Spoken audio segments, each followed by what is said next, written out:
There's too much tang in my jaw muscles from the olive. Do you ever get that where you take a bite of food, especially if you haven't eaten yet that day, and like your lactic acid fills your jaw? Yeah. Oh. Am I crazy? Well, no, maybe I'm thinking of it. I was specifically thinking of an olive situation, which is that the first olive, after you haven't had olives in a while, you're like, do I like this? And then the second one, you're like, I do like this. Yeah, I do. I've never gotten that. I've gotten where I wake up and I like try to pound some water too soon, and it just my throat doesn't want it.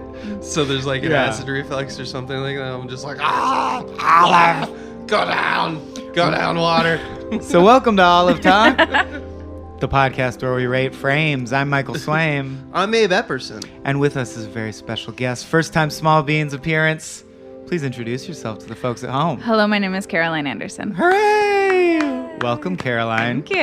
And from our vast list of potential olive-related film and television projects, why don't you tell the people what you selected? People who clicked on this wildly without reading the title. I picked the body episode of Buffy the Vampire Slayer. I just want it to be known that we have a big document where we send everyone, like, here are the things that if you're lost for words in terms of what film you want to discuss, here are some options that we're readily able to discuss at any time. And I placed, without telling Michael, I just placed the body episode. Oh, well, it's on a shared doc. I go in there and add stuff from time to time. Yeah. But it's just like, it's not a movie. Yes. But which is why I countered with an episode of Firefly, because I was like, oh, we're doing this now. And that's interesting because I thought the guests had to pick from that list. Do you think that it's suggestions? I think it's suggestions. I thought that list encompassed all the episodes we're ever going to do. No. And the only one who gets away with not is Daniel O'Brien, because he's a bigger pull than us on our own network. And he goes like, I want to talk about this. And we're like, all right. How are we this far in the business of working with each other and not have hashed this out? The business. Anyway. So it was on the list. This is our first ever TV episode covered on Frame Rate, which is we're like 56 episodes in and we only talk movies. But according to Wikipedia, the reception critics response section, this episode rises to the level of a great film, according to many critics, TV critics at the time. Spoken like a man who hasn't watched the episode. Oh, I watched it. Okay. Oh, there you go. How could I? No, I know. I'm not accusing you. It's just this is my honest one. So, Caroline, what's your relationship to Buffy the series? Why scrolling through the list, which is quite long, did this jump out at you? My relationship to Buffy the series is that I did name my first cat Buffy after the show. Huge fan as a kid. It was kind of my first hour show. We were very much a sitcom family. And my grandmother would like introduce us as such. They'd be like, oh, they'd only watch sitcoms. And it's the Andersons. Exactly. But then I was like, I'm a tween. I watched an episode of Buffy. I'm like, well, this rules. Couldn't cognate why, but now it's like, oh, so obvious of like, I was always feminist leaning. I like the occult. I love Clueless. I love teenage girls getting up to nonsense. I love teachers who make a difference in their students' lives. Big Giles fan. So yeah, it just like hooked me in. Oh, also Seth Green was my first crush. You might not know that Seth Green was on the show since you are not a hardcore Buffy fan. Tangentially, I remember now that you say it, I'm like, oh yeah, he was in commercials for it. I didn't watch the show. That's the other thing. Yeah, is that's why I opened with that. I loved that the episode had a character that I had to slowly realize is a demon. I still don't know the details, but is that what she is? She's next demon. I'm like, she's some kind of immortal being from a plane of existence that's non-human. But in the middle, I'm just like, why who's is she this reacting? Cold-hearted motherfucker who's like, she's dead. Yeah. Why don't we eat sandwiches? Why are people sad? Yeah, and I'm like, what character is this? Kind of like she is very problematic for the group, and then like she kind of comes into her own as she learns. Here's a theory, and maybe I'm jumping into theory too soon. No, but there's no structure to this one. Okay, great. Is that Buffy is essentially about a group of characters who have all different relationships to being a human, experiencing different things on the scale of humanness and processing it from their different directions. Xander being the most human. He is just pure human. He's kind of sitcom-y. Yeah. He's like yeah. an avatar from the more traditional TV world. Oh, Yeah. absolutely. And then Anya is the least human in that she's not any human. She just kind of looks human, but she is a demon. And so their pairing is very interesting to see the way they both responded to this episode about the most human thing that can happen, a mortal death of a parent. And that Anya, I actually think, handled the death in a more human way than Xander did, because she's experiencing it with feeling in a way that Xander is like, he knows death. He knows that you have to protect other people. He knows like the kind of very artificial ways that humans go through things like As this. he says in the episode, we help Buffy. That's what we do. Yeah. Let's go help Buffy. Yeah, it's all agreed upon social mores of how you what their role is in the show, Yeah. which is their lives. Yeah. right, Yeah. but also like I think what you're Yeah. like I get what you're saying. That's absolutely true. Like because Anya has that thing like I just don't understand why everyone is acting this way. Right. Basically, is like why this sucks. Like everyone sucks right now, and I feel shitty, and you feel shitty. Yeah. This is Also, all I'm shitty. just learning the names like in sequence right now, and I Sure. just like gathered some of them from the episode. Sure. Of course, they're an occult group. Their names Willow. are fucking Willow, Xander, Xander. Buffy, and Giles. Yeah. Their Yeah. parents like groomed that. It's like someone Yeah. is named like Bartleby, and you're like, Yeah. you're gonna be a Scrivener. That's how that goes. Yeah. Here's a question I have for you as a non-Buffy watcher. What is your understanding of Dawn as a character? Who is with sister. The little Dawn's sister. the little sister? Yes. Well, it's interesting you brought up that theory of the show, which I like a lot. I was kind of like relentlessly trying to pair each sequence of the episode to one of the Dabda, the Dabda grief things. Yeah. And I thought Dawn was anger because of I did cry full tears down the face with Dawn's silent breakdown. Oh, That's yeah. the scene that got me. The At school. the high school. Yeah. Yeah. Because I Yeah. could put myself there, like being in school and finding out one of my parents Realizing, died yeah. at that age, like Yeah. just old enough to fully experience the grief, not old enough to have any adult perspective on death. And already in such a heightened state of like this boy she likes, like going from this boy I like to your mother's dead, like Yeah. Right. not a slow slope. There's in literally feelings. a cut where she says like I just don't believe it or something Yeah. like that. Well, That that's why cuts then out I of was the like, first oh, never sequence. mind. Xander's anger because he punched the wall, and she's denial because her whole thing, she doesn't Yeah. believe it, which is why she goes to view the body. And then I was like, then what's Anya? Confusion in the face of death. And then I was like, my theory doesn't work. Yeah, there's just a couple too many characters. But it is, I think the kernel of it for Joss was probably, let's take this show where I'm gathering a usually wacky magic is happening, right? a lot of vampire death, Yeah. It And got instead, very dark toward the end, and this is just so everyone knows. This Yeah. is season 5. It's episode 16. The big bad of this one is Glory. Yeah, Anya and Gloria are the most human names, which is which weird. I think was what you were alluding to with the Yeah. question about what do you know of Dawn? Dawn. Yeah.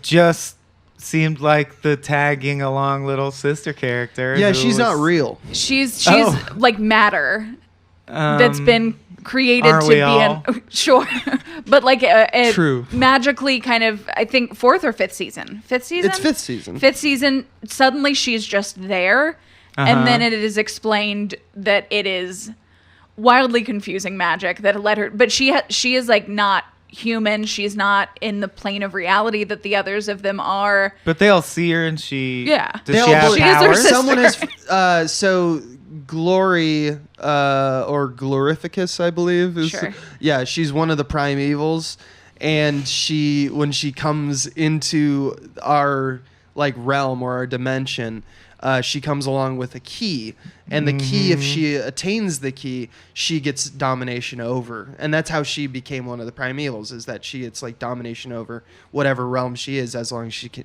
get the key. But it's this like eternal battle of trying to find it. And is Dawn the key? And so a bunch of priests put Dawn as this thing, and they have like reality warping magic that makes it so that she's hidden in plain sight, and they put her in the Slayer's household for protection, is the kind of concept of that season.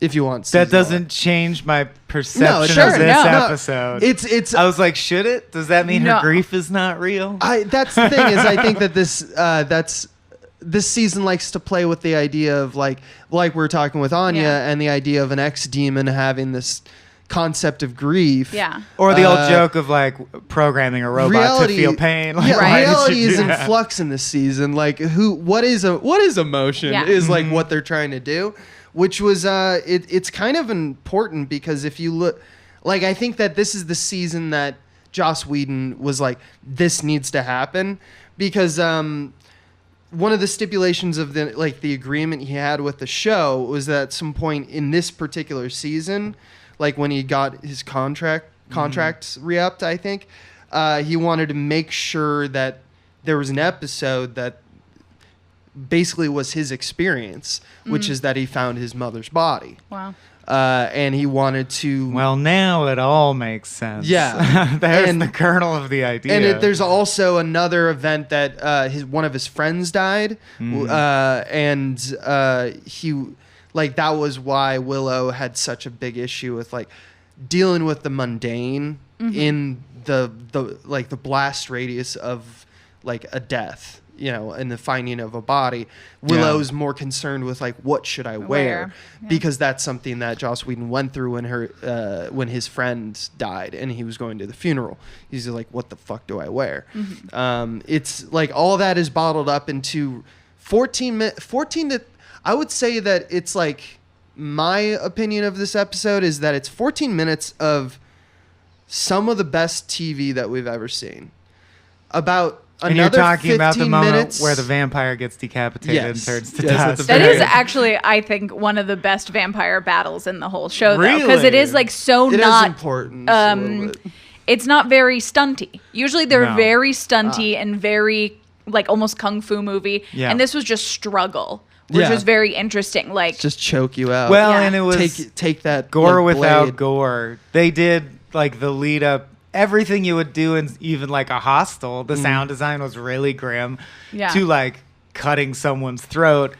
Then just at the instant they cut to where you would see like a gaping throat, it was dust instead. Dust. Yeah. Which is funny because not knowing that's a rule of the vampire deaths, I was like, I laughed at it. Like, oh, and he turns to dust now. Okay. So it's like 15 minutes of like really good like that, and that's the 15 minutes I want to talk about. Is the first 15 minutes. The first 15. And then the second 15 minutes is like a really good case study in like kind of what you're talking about. It was like the melodrama of grief. And then the last 30 minutes aren't bad, but it's like taking us back to reality. It's like, and remember, we're still a show that's called Buffy the Vampire Slayer. Yeah. You know? Well, the one vampire fight I did think seemed like that probably was even a compromise.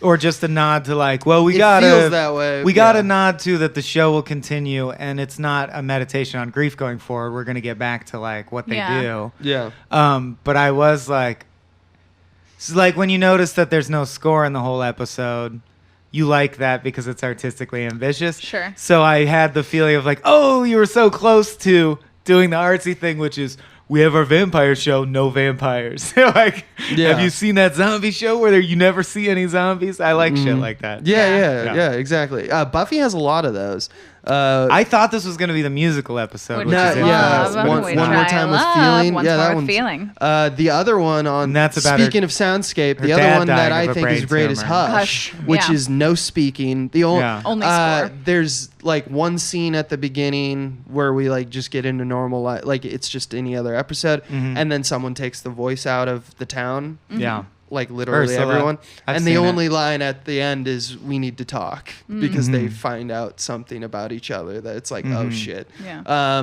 And it's really well done, like silent film.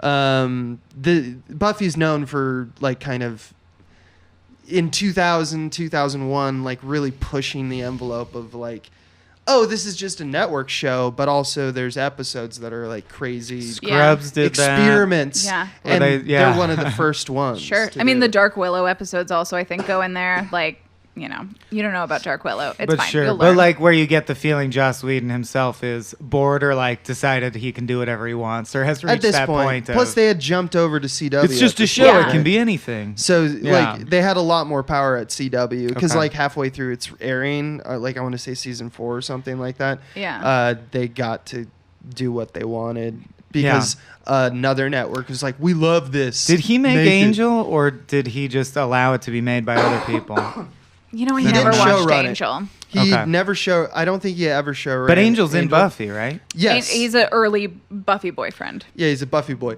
And there's like it's like a sliding scale. It's like it starts in like season 3 or 4 of Buffy, and ends like 2 seasons after Buffy had ended, or 1 season after Buffy had ended, or something like that. It's like I actually think Angel is a better show. I never watched it. Because it deals with more adult shit.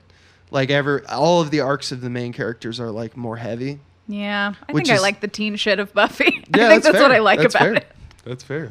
Buffy the tone reminded me a bit of Cabin in the Woods, where it's gonna be intensity that is never fully grounded. Except I get the impression this episode is different than all the other ones where it is more grounded. Yeah. But that's probably not. I get the impression the vibe of the show does not match the body. No. Yeah. Right? That's Not not in any their way. day-to-day vibe. I would say in no way. Yeah. Yeah. In no way is that what they do. No, it's a singular episode, and it's my favorite episode of this show for sure. Do you agree or disagree, Caroline? I don't know if it's my favorite just because I love Buffy so much. And for me, like my favorites aren't always based in what's the best craft versus like what's the one that I VHS recorded as That's a kid fair. and then would watch all the time. Totally fair. So I think Ted's my favorite just because I've seen Ted the most. Oh, that's the one with Ritter, right? It is the one, yeah. I love Ritter so much. Yeah. He's excellent. He's always excellent. He's a robot in that he's one. a robot, but it is another one of the really human stories because Ritterbot. it's about Buffy like not liking her mom's boyfriend, but not really knowing what the boundaries are of like articulating it, Yeah. and her friends all really liking him. He makes mini pizzas for them, and then turns out he's a robot. I was gonna say it's okay. He's like dosing Turns out dosing he's a those monster. pizzas Dosing the Right. pizzas to make everyone love him. Yeah. And Uh-huh. she's like, she doesn't buy it. Yeah. So it's Does like, she not eat so the it's pizza, like- or She is she does not immune eat- to it? No, 'cause she's a It's just slayer? like she just hates anything that he touches. So 'cause she doesn't like eat the it. pizza. So she just doesn't do it. Yeah. And it's a metaphor, obviously, like you're Yeah. alluding to. It's a metaphor for like, I don't like that he's new and fresh and in my life, and everyone fucking loves him for Yeah. his merits. Yeah, it's an allegory. So for it's like your divorce, step parents. The love your step parent may try to give you is like a poison pizza. It's like a poison, delicious pizza. Mini pizza. And cookies. There's Yeah, also there's cookies also involved. oh. Yeah. I thought The robot can only make round food. Yeah. It's like a limitation of his programming. I wanted to get into what makes this work for network television, because it could have just been a short film that Joss Whedon just made. Yeah. And would have like fucking wrecked the circuits, because it's a really good story. Mm-hmm. And I suggest anyone, even if you're a casual to never seen Buffy, just try to find that episode, or if you It's on see Hulu. it's on Hulu, or if you find in like a box set at a friend's house. It's really captivating cinema. And one of the things that makes it work, first off, it's one of only 2 episodes in the entire run of Buffy to not have a previously on, and it's not needed. The other thing is that here's what I love. I love it when sometimes you have artists and filmmakers who are just very captivated by what they want to do, to the point that they expel any notes from studio and don't even like, I don't want to do that. Why? Because it just gets in the way of that shit. Like here's Joss Whedon understanding what the limitations of network are. For example, a lot of people are tuning in and they're not, they may tune in late. They're not sure what to expect. Credits have to roll at the beginning. Mm-hmm. All these things led us to a decision that after the cold opening, where she just finds the body and goes, "Mom, mom, mommy," and then it goes Buffy plays music, and then it comes back. There's a Christmas flashback Crazy scene. intro sequence. Yeah. By the way, to Oh, yeah. modern eyes who have like, never seen the show before, Yeah. it feels like a parody of a 90s intro sequence. Yeah, it's, exactly. Yeah. That's where the credits have to roll, because he didn't want like credits to be happening while On you're totally footage. captivated while she's on the phone with EMTs and stuff like that, and the visceral experience of Buffy finding her mother dead. it's crazy to me. What I like about it is that he knew that and he wrote it in as like from the get-go. He's like, this is how it has to happen, which is just I just like that from the expertise of someone who knows how television works, being able to preempt that and like make sure that was happening and like put all that shit there. I'm going to put a flashback. Is the flashback necessary? Not quite. But it is that breather that we need is something that's, I don't know, I would argue it's very Spielbergian, you know. Did you guys watch the show live? Like, did you watch it as it came out? No. Yeah. So do you remember how you felt when you saw this episode? Because I feel like that would be... Also, had they done episodes before this where they play with the structure in this way? Or was this one of the first ones where they're like, we're going to have a different kind of episode? I think as a kid watching the show, I interpreted the show in kind of 3 chunks, which was like the high school years, which were very monster of the week and very like, oh no, I have a boyfriend and there's a vampire and like that. And then there's the middle section where there's Dawn and where Tara's introduced and Anya and like where it becomes kind of more of the adult show where there's things like Hush and Once More with Feeling, and then the end where it's like, oh, they're just trying to figure out how to make this stick the landing. Sure. So I think of that era as being an era where it was like, oh, things are different, things are twisted. What am I going to see this week? But I don't remember chronologically if I was like, this is the wildest shit I've ever seen. Yeah, I was wondering if like were he like, the artistic possibilities in Buffy are endless. What a time to be alive. Because I felt that way about Arrested Development watching it as it came out. Yeah. I was literally like, can you believe we're alive at the time when this show is new and it's coming out? Yeah. I can't believe it. I mean, remember, this is 2000. When did Oz come out? Gosh, I don't remember. Although I did want to compare this to the pilot of 6 Feet Under. Have you seen that, Caroline? I've here the limit the 6 Feet Under that I've seen is when you go on YouTube and search 6 Feet Under gay compilation as a teen. That's the 6 Feet Under I've seen. Just the fappable So if there's material. if there's any boy on boy smooching in the pilot, I've probably seen that. Smooches. I hope it doesn't come up with their very special structure breaking episode where a homophobe like holds him at gunpoint and drives him around the town all day. It's terrifying. But that's not why we're here. My point is Abe, because you're a visuals guy too, and you've likened it to Spielberg, but you've also mentioned the limitations of network television, and coming at it from the outside with no nostalgia and like being brutally just cold cynical. and heartless like Anya. I'm like, is it as good as like though a really good movie about death? Or I'm trying to compare it to other things about death that affected me deeply. And you the said you script cried, feels that good, so. and the acting feels that good. But for me, it all comes down to the visuals still smacked of I'm watching a 3-camera like CW show. That is crazy. Takes it down a peg. I don't know. You know why? You know what it was? Here's the difference. Versus I think like a Spielberg film. Looks here's the thing better. is that remember the only thing I think your assessment is fairly correct in terms of like you're an ample viewer, but the thing that film has bigger budget. We have that you don't is that when you watch Buffy up to the point, it is so emphatically that 3-camera setup that it's like when you turned on the body and saw that first 14 minutes, you were jumping into a short film. You didn't have the benefit of seeing, or wouldn't even call it a benefit, but you weren't in the mode where you're watching a TV show that doesn't look like this. It doesn't feel like this. It definitely feels like cinema. That's why it invited me to compare it to cinema. Yeah. Right. So when you then in the episode slowly return to that format, it feels like, well, this is a downgrade, and you're right.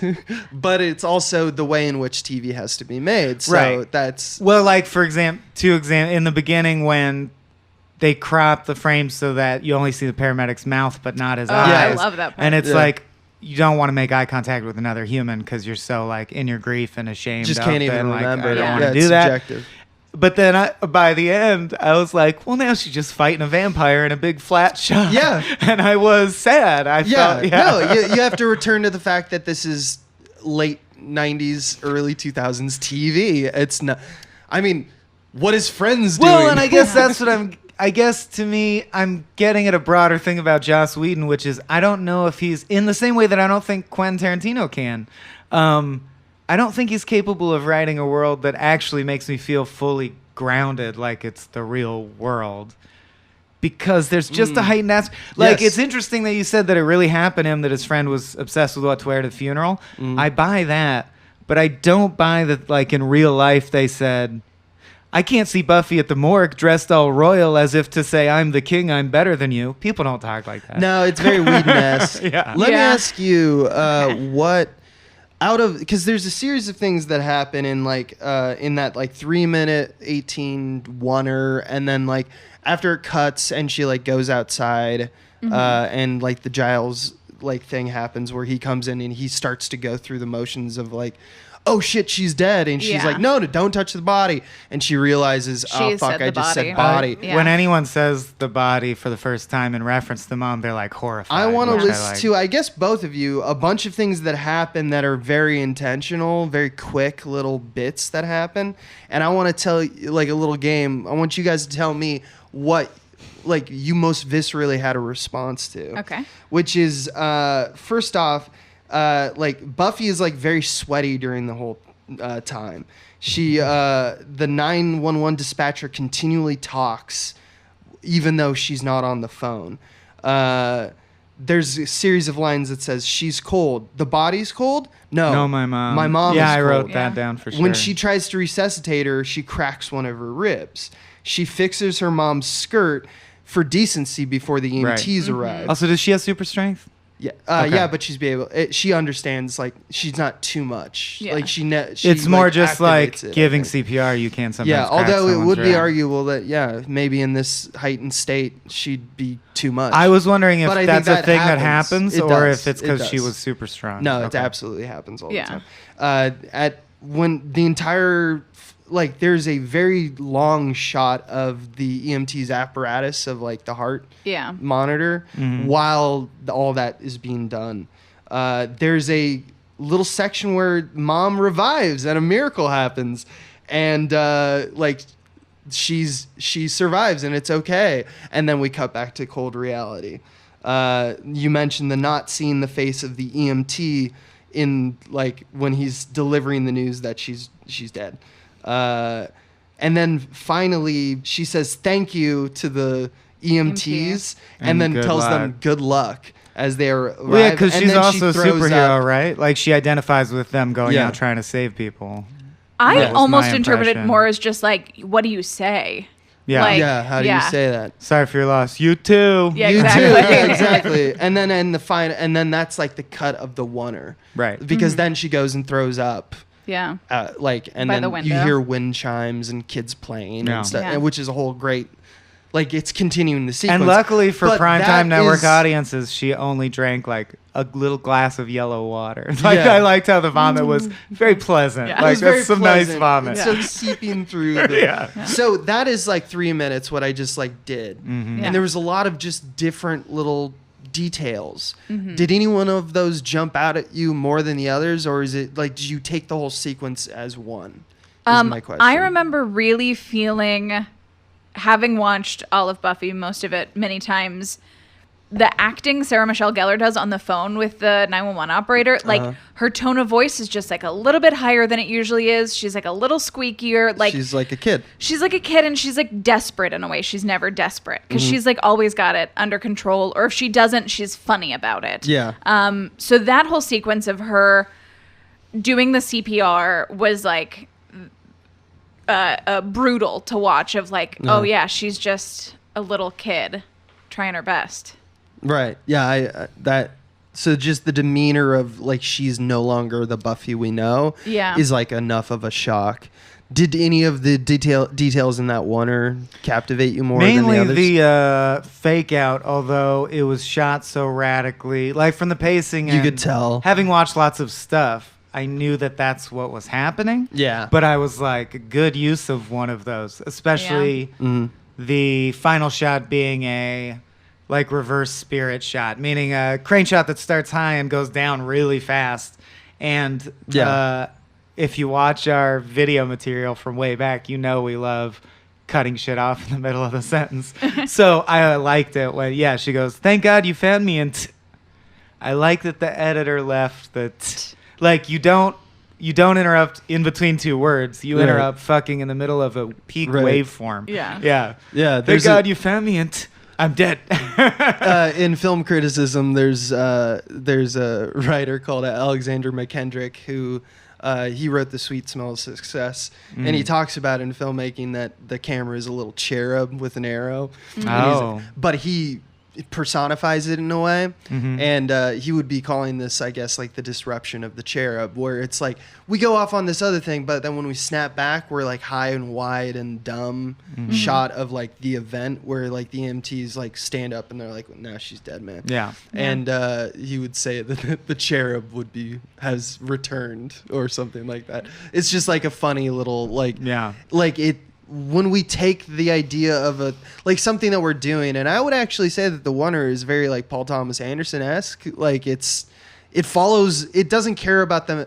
Although The might Oner take a while to get through a hallway. The Oner is punctuated by shots, right? Like it's not an unedited Oner. There's a 3-minute, 18-second single take that was done 7 times. Oh, okay. But like when you cut to the shot we referenced to the paramedic, that's a cut for sure. Yeah. The fantasy sequence. The fantasy sequence is a cut as well. That happens. It's The Oner goes all the way up to her looking at the EMTs arrive. Yeah. It takes it from her finding the body to the EMTs arrive. Well, I think the only defensible use of a Oner is when you don't even notice that it was a Oner, and I didn't. So that's good. That's to the credit of the show. Yeah, a little bit. Yeah. I also love the angle on the CPR because it is like just her back. Like there's really nothing visually happening. It's not like squared to frame particularly interestingly. You can't see Joyce's body. You can't see Buffy's face. Like you can't see any of the things that would be dramatic in a CPR. You just see like the futile attempt. So there's 4 scenes in this episode, right? There's the body finding it home, the body scene, and then there's the high school scene with Dawn and revealing the news, and then there's UC Sunnydale, the rest of the group, and then there's the hospital. And then we're back morgue. at the hospital. And then the third one at UC Sunnydale, where it's like the rest of the Scooby gang basically finding out and deciding what to wear. Xander gets a ticket. Yeah. And I just love that. Sequence, like that's kind of the same thing. Like it's very close analysis of things that are mundane and return us while we're in our grief, where something huge is happening, returns us to just Earth going, oh yeah, and life just goes on. Oh, that was another question. Is Joyce like a huge active character in the cast, or is she just always kind of there? Okay, it's not like season. when Maude Flanders died, and you're like, well, she was barely there. No, I mean, she was pretty important. She was very important, and so much of the early time is about her being a single mom and her being Buffy's mom. Oh, right, like in the high school years, she would be a big main character. Yeah, that makes sense. And she and Giles had kind of something of. I only seen one episode. I'm like, who is Giles? Why is he here? He's the older librarian. than them all. Right. Does that answer your question? Oh yeah, because when he took off his family. glasses, I was like, he's like 1,000 times hotter now. He let his hair down. Anthony Head. Played Dreamweaver. He there's a reference at one point to when they fucked because there was like magical candy. It made everyone horny. Made everyone Classic. And that was like a few seasons earlier. Actually, notably on the Joyce character, Christine Sutherland was absent in this season because she was going to live abroad because of like personal reasons for whatever. And so she was very not in this season. And she was going, when she told like, I'll do a few episodes, but then I'm fucking out. We told her, no, what's the quote? His reply was, "You can't leave because I'm going to kill you." So, and there has to be a ramp up where they remember what they like about you before you die, or exactly. Yeah. So I need to use you. So it can be 2 episodes. I want it to be like 5 or 6. Right. Is basically the argument that they're having there. And she was like, well, once she read the pages, she was like, "That's cool." That's what it very much. It felt like a really well done journal entry of like, you go to like a grief group session and someone stands up and says, well, here's all my impressions of grief when my mom died. And it's like just snatches of observations where you're like, this was how someone reacted, this was how someone reacted, this was how someone reacted.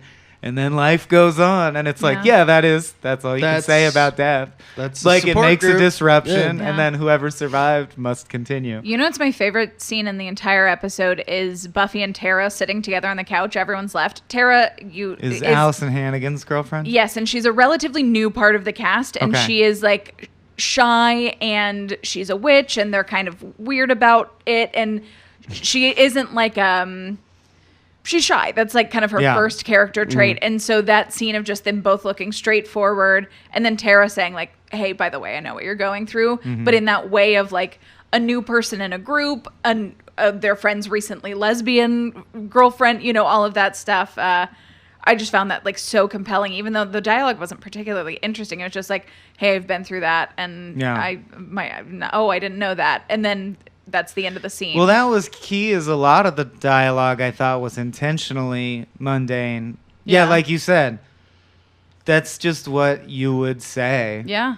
If it had happened to you, you'd be like, my mom also died. It was hard. I feel bad for you. Yeah. There's like, that's it. There's nothing else to say. It's just how it's played. It's just, I think I realized what feels different about it to me. It's not the framing. It's the lighting. It's that they maintain TV lighting. It doesn't use painterly or filmic lighting. No, and it's also like hospital lighting. Ratio is 1-to-1 on both cheeks. It's everything. How do you interpret Dawn's decision? Is it just to break through her own denial? She needs to see the body. Is that what that is? Is that the ending? Here's my feeling is that Dawn has a pretty interesting relationship with human form. Does she know she doesn't exist? At this point, no. I forget. No, she doesn't. No. At this point. But she self-harms, which is, I think, an interesting thing for a person who's not human to do. And so I think she has a curiosity about the human form. In a lot of ways, it's, I think, her like feelings about her body, her like using her body to do pain and stuff. And I think it's just like this childlike, you know, adolescent, but also supernatural obsession with like physical form. Even if she doesn't know where it's coming from. Yeah. But that's interesting. Yeah. That it mirrors, puberty can feel as alienating to your body as if you just transplanted into your body. Yeah. It's a literal, it's not a literal, but in her case, it's literal new body. Yeah. It's, does she, it's not the kind of show where we just recap lore, but now I want to know the wrap-ups. Tell me more about Buffy. Like, does Dawn dissolve into nothingness by the end, or what? Oh no! What was that? It was a coffee pot. The coffee pot just fell. My coffee pot fell and shattered. I'll deal with it later. No, it wasn't even a cat. I assumed it was a cat issue. No, I think it was just over time. It slowly. No, this is the time of day where they sleep for 9 hours and don't move. That's the 4th coffee pot we've owned this year. That's the first one that ever dramatically just dropped 10 feet and shattered. But it's almost as if Dawn is here trying to get our attention. That's the thing is, I don't even want to call it the coffee pot. The coffee pot's gone now. That's just some glass. It's the body. It's the body. You know? It's the body of a coffee pot. And that's, and the ending, I know it was, I'm like, it has to be meaningful to Joss because it's so framed. Yeah. But I did like the last lines. Is she cold? It's not her. She's gone. Where'd she go? Reaches out to touch her. So now knowing that Dawn doesn't really exist, I think I understand more of what the reaching out to touch the body is. Yeah. Also, it's significant in this season because this season and last season we deal with the exile of Giles, which is just he's no longer they're not in high school anymore, so he's no longer like a part of their lives. And like he's dealing with his own stuff where he wants to leave, and he's kind of the surrogate father. Yeah. Because the father's out of the picture. So Buffy's always had Joyce, the mom, to be there. And then she has this new transplant into her life, Dawn, who isn't real. But does she have fabricated memories of Dawn having been born and growing up? Yes, all that stuff. But why it's significant is symbolically, this is the first episode now. After starting from season 1, episode 1 to now, she's had a support group that was at least familial. Yeah. At this point, she is entirely alone. And now starts the oldest person in her family, so the most responsible, the head of the household. And so becomes that thing where it's like, well, friends are family kind of thing, where now we're starting the phase of Buffy where it becomes a thing where she like at first is like, you guys aren't my family though. Like, and she shuns them. I have to do this all alone. And they're like, nah, man, we're always stronger when we're together, all that stuff. Yeah. Network TV. Plus, there's monsters. Yeah. And prom is tomorrow. This is not the first, by any stretch of the imagination, lesbian kiss in a TV show. I was reading the Wikipedia, and they're like, and it was such a big deal when they had a lesbian. I was like, I didn't even notice. Yeah, Jesus like ER Christ. had done it by this point. But the reason that this one is there's two papers, and I read them both. One by a sociologist, and one of them about the meaning of the Buffy kiss. Yeah, about the meaning of a Buffy kiss and what it meant. Is that it's the first one. It's kind of the nail in the coffin of how they kind of treating it like, oh, look at this, it's sensational. Like even Queer as Folk at this point was like sexy. Like there's always a lead up, and it was just like, look at these two and women it was saying kissing. on Wikipedia up to that point, like they only held hands in public. Yeah, in scenes. This one is just like a natural response. Yeah. It's just a kiss. There's no lead up. It doesn't mean anything. It's just two things. It's just a thing two lovers do. Yeah. You know, and it's just like they talked about that as being significant because like every other kiss after that anyone would talk about in terms of like gay representation in network TV was like pale in comparison, or it had already they had already hit that benchmark, I guess is what it's saying. And that's kind of interesting to me. I was like reading it and I was like, okay, because at first I was like, I don't know if that like what does it matter? Like it's like the 15th kiss on network television. Yeah. Like what does that matter? And but also that it wasn't an event. You know, it wasn't an event. Yeah. Trailers. It wasn't in like in this week there will be which they continue to do on like things like Modern Family and other shows where there's gay characters who don't show physical affection that much. It's always like, I mean, it's the Ellen. Like it's always like the commercial includes a record scratch and someone going, no, I'm fine with it. I'm fine with it. Exactly. Smooches. Yeah. My favorite LGBTQ normalization thing is a movie that I can't believe no one's picked from the list yet. It's been on there from day one, Paranorman. Yes. We're at the very end. The dumb jock she's trying to get with the whole time. She's like, Casey Affleck. She basically says subtextually, like, the structure of the movie sort of indicated we would get together. Like, what happened with that? And he's like, oh, I'm gay. Yeah. That's all. Yeah. Like, actually, you like my boyfriend. Yeah. It's just like, and he's just this meathead. It's great. It's that movie fucking rules. It's anyway, a good movie. Also goth. It's like a big goth thing.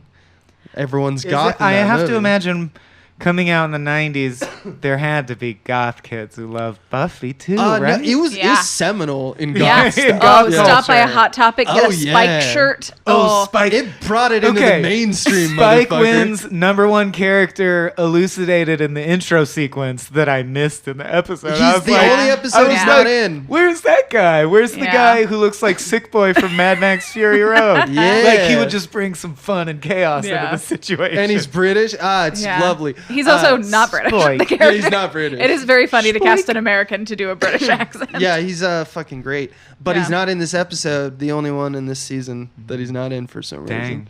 Yeah. Well, what would he do? Like, nothing. He would just remind everyone that there's vampires, and it's just like, take a beat. Yeah. Like it's also pretty much all takes place during the day, and he has a different relationship to daytime than the rest of us do. He's allergic to the sun. Yeah. There's everything, though, right? Isn't that the deal? There's not just vampires. It becomes like X-Files, where it's like Oz there's is a pretty werewolf. much everything. Yeah, Seth Green is a werewolf. And there's multidimensional beings. Robots. But it's all Twilight owes a lot to this, more than I knew. Oh, for sure. It's all wrapped up in this kind of idea of it's kind of like Cabin in the Woods. Like, there's a Whedonverse. Yeah. Breaking Dawn. It's a reference to the grief she feels about her mother's brain tumor. From this one episode of Buffy. That's what it is. Anyway, that's all. Oh, one thing. Yeah. Another trick that they played to make it more cinematic is in that first like 30 minutes, or the whole episode, I guess technically, but like it feels out of place. It's only diegetic sound. Yeah. There's no music. There's no, which makes you focus on it, which is like a trick that movies play. It's not a trick that TV plays. Now it's different because TV is movies. Yeah. You know, but back then that's bold. Yeah. I thought that was cool. Yeah. I understand. It's probably more realistic. I haven't seen a lot of people, and I haven't myself yet lived through suddenly finding out someone very close to me is dead. Like, boom. And I think, like, most media that covers that, they always do what Sarah Michelle Gellar did a very good job of the in shock thing. Yeah. Yeah. But I'm just going to bring up 1600 one more time. Please. Sure. Because if you haven't seen it, it's my favorite death reaction ever, and I don't even know if it's realistic, but I'd like to think it's equally realistic. Is she, in the pilot, hears her husband's died and is baking a tray of cookies and immediately drops the phone, sweeps everything off the counter, and just starts wrecking the kitchen and screaming over and over and over. Yeah. And that ripped my guts out in a different way that I also really like. I think that's dependent on the person. Yeah. Because I'm not that way in any way. Well, and I found a dead body, so it depends on the human. And it's a compliment that I bring it up. 6 Feet Under is one of my favorite, and this made me think of the pilot a lot. Yeah. Because I guess because the pilot of 6 Feet Under, which is only about death, was also an encapsulated, like, when someone dies, these 5 things happen. I don't know that most people would do that, but I love that she made that choice as the performer. I like it. It's a great scene. No, it's a great scene. It's evocative, definitely. Yeah. I think that there's probably humans that would have that response. I'm trying to... What about vengeance demons? What they about do that? The crow. They would just Paging be like, the crow. Okay. Are there other things about death that resonate with you? Like, is this your favorite media meditation on the grief of a death? That's a good question. I don't know. Or like, what else would be in the conversation for that? I mean, it's my favorite. It's not my favorite conversation about grief. It is my favorite conversation about the visceral experience of finding a body, a dead person. Because specifically it's like that it's scenario. the equivalent of like when Spielberg did the shell shock, like Saving Private Ryan, for when you're, which is now the only way we the film only way you do it. combat. Yeah. And like how like when you get in a car crash, there's like only like 3 ways to film a car crash. Yeah. This to me is as seminal in creating the blast the film radius grammar of, the of finding a dead body. as anything else. Now, in terms of grief, it's folded up, and now we're talking about interpersonal politics of the group, and so that it comes with the baggage of like, oh, it's Buffy now, and so you have to do Xander, and you have to do Willow, and all that stuff. Not necessarily as good as, I don't know. There's a lot of... You ever seen Love, Liza? No. Philip Seymour Hoffman's wife dies, and he gets addicted to huffing gas. Ooh. Hoo boy! He was cut. like, he's like, bring me that dark script. The darker, the better. Yeah. I want to be shovel the shit a right guy into who me. just hammers nails into his dick because he drove drunk and killed a bunch of people. It's always a good note.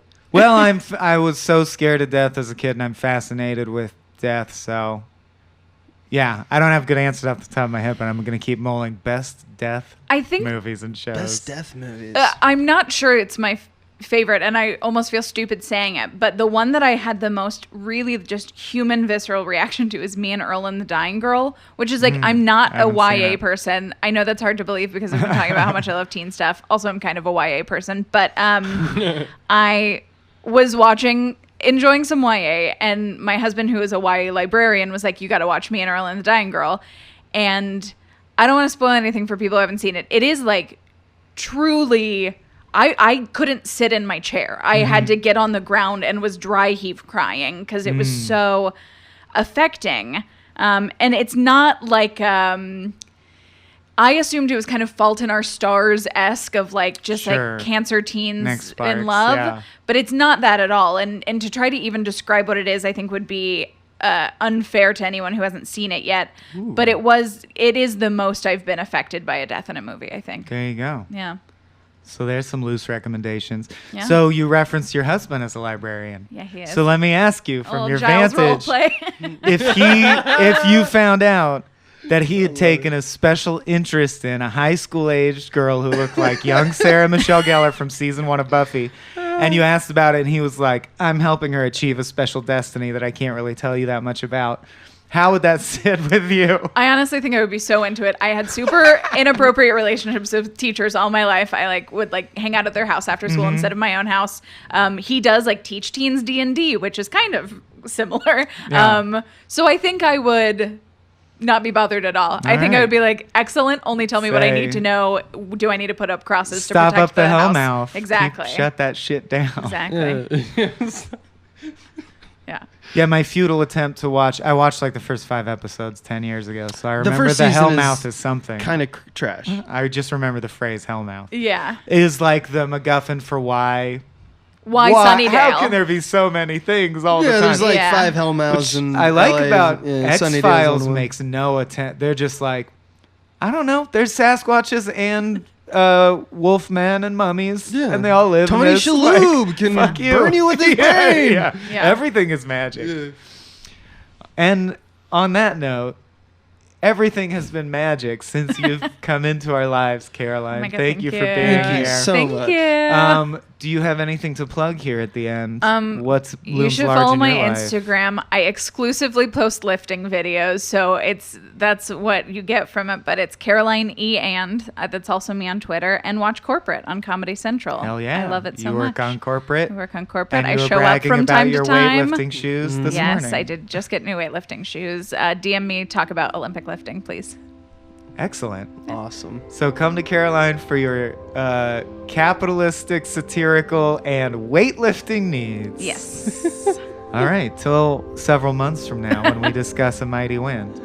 Oh, and I'll just set up that episode by mentioning, apropos of nothing, that when Allison Hannigan is trying to pick something to wear, in her closet, there's a very clear shot of a Powerpuff Girls sweatshirt. That will come into play months from now when we have Caroline back.